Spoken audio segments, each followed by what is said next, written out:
Good morning dear students. Welcome to study with Aakash. Study with Aakash में आपका स्वागत है। आज मैं आप लोगों के लिए जेसीईआरटी कक्षा 5 के हिंदी बुक का चैप्टर 9 का प्रश्न व्यास लेकर के आया हूं, जिसमें चैप्टर 9 का नेम है काबुली वाला। तो आइए इसके अभ्यास को शुरू करते हैं। जिसमें पहले है बातचीत कीजिए। जिसमें पहला प्रश्न है, आपकी गली मोहल्ले में क्या क्या चीज़ें बिकने आती हैं? बेचने वाले अपनी चीज़ें कैसे बेचते हैं? तो इसका उत्तर होगा, मेरे गांव में खिलौने, मिठाई, गुपचुप, चाट, अखबार, दूध बिकने आती है।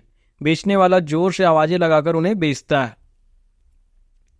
अब इसका दूसरा प्रश्न है, अगर आपको 5 रुपए का सिक्का मिल जाए तो उससे आप क्या क्या खरीदना पसंद करोगे?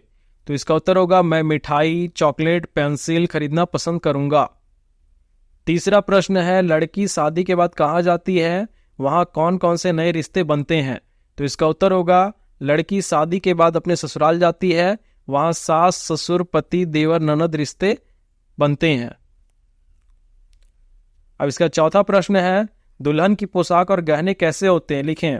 इसका उत्तर है, दुल्हन के पोशाक और गहने बहुत ही सुंदर होते हैं। दुल्हन लाल रंग का पोशाक पहनती है और उसके गहने बहुत ही सुंदर दिखते हैं। अब अगला है स्कूल की पोशाक। आप लोगों का अपना स्कूल पोशाक है। आप नीचे लिखे पेशे के लोगों का पोशाक और उसका रंग पता कर लिखिए। तो यहाँ पे पेशा है, उसके पोशाक का नाम लिखेंगे और साथ ही उसके रंग का नाम। तो पहला पेशा है वकील, जिसका पोशाक है काला कोट और रंग काला। उसका दूसरा पेशा है नर्स, जिसका पोशाक है सफेद वर्दी और रंग है सफेद। उसका तीसरा पेशा है डाकिया, जिसका पोशाक है पेंट कमीज और रंग है खाकी। चौथा पेशा है सिपाही, जिसका पोशाक है वर्दी और रंग है हरा और खादी। अब अगला है अठन्नी वापस मिली। काबुली वाले ने मिनी को अठन्नी क्यों वापस कर दी? तो इसका उत्तर होगा, काबुली वाला मिली को अपनी पुत्री की तरह स्नेह करता था। वह उसे प्यार से किसमिस दिया करता था, इसलिए उसने अठन्नी मिनी को वापस कर दी। अब एक कलकत्ता से कोलकाता। कलकत्ता शहर का नाम बदलकर कोलकाता हो गया है। भारत के कुछ और शहरों का नाम दिए जा रहे हैं, उसके पुराने नाम पता कर लिखिए। शहर का नाम, पुराना नाम। तो पहला शहर का नाम है चेन्नई, जिसका पुराना नाम था मद्रास। उसका दूसरा शहर का नाम है पटना, जिसका पुराना नाम था पाटलिपुत्र।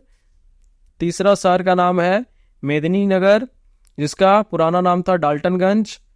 चौथा शहर का नाम है मुंबई, जिसका पुराना नाम था बंबई।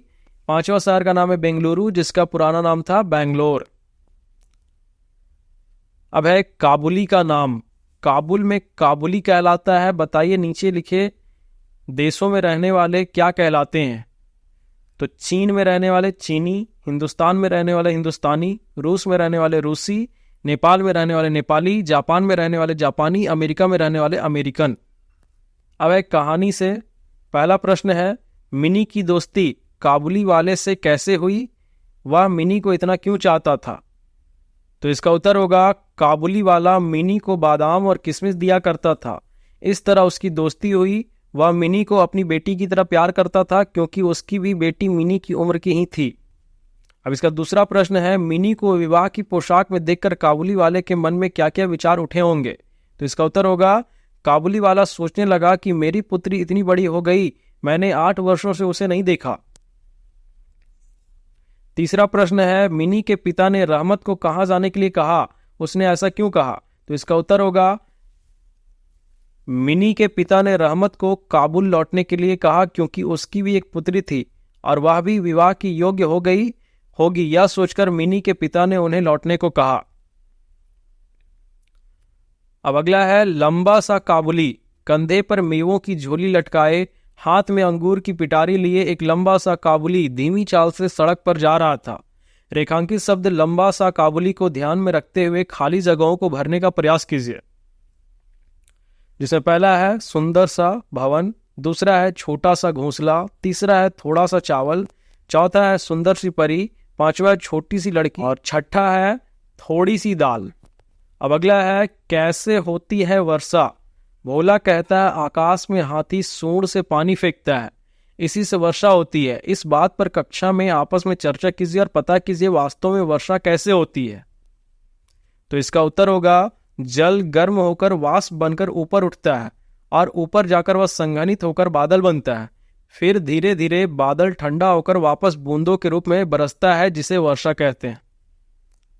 अब आगे है भाषा विस्तार, जिसमें बताया जा रहा है बाबूजी रामदयाल दरबान है ना, वह काक को कौवा कहता है। आप नीचे लिखे शब्दों को अपनी भाषा में क्या कहते हैं लिखिए। तो हम तोता को सुगा कहते हैं, कुत्ता को कुत्ता कहते हैं, विवाह को शादी कहते हैं, खून को रक्त कहते हैं, मकान को घर कहते हैं, शाम को सांझ कहते हैं, रास्ता को राह कहते हैं, बाल्टी को बाल्टी कहते हैं, चोंच को ठौर कहते हैं, पैर को पाँव कहते हैं। तो इस तरह से आपका ये चैप्टर भी कंप्लीट होता है। अगर आपको मेरी वीडियो अच्छी लगती है तो अपने दोस्तों के साथ शेयर करें, लाइक करें, कमेंट करें, और अगर चैनल पे नए हैं तो चैनल को जल्दी से सब्सक्राइब करें। साथ ही बेल आइकॉन को प्रेस करना ना भूलें और उसे ऑल पे सिलेक्ट करें, ताकि आपको मेरे वीडियोस की हर एक नोटिफिकेशन मिलती रहे। धन्यवाद।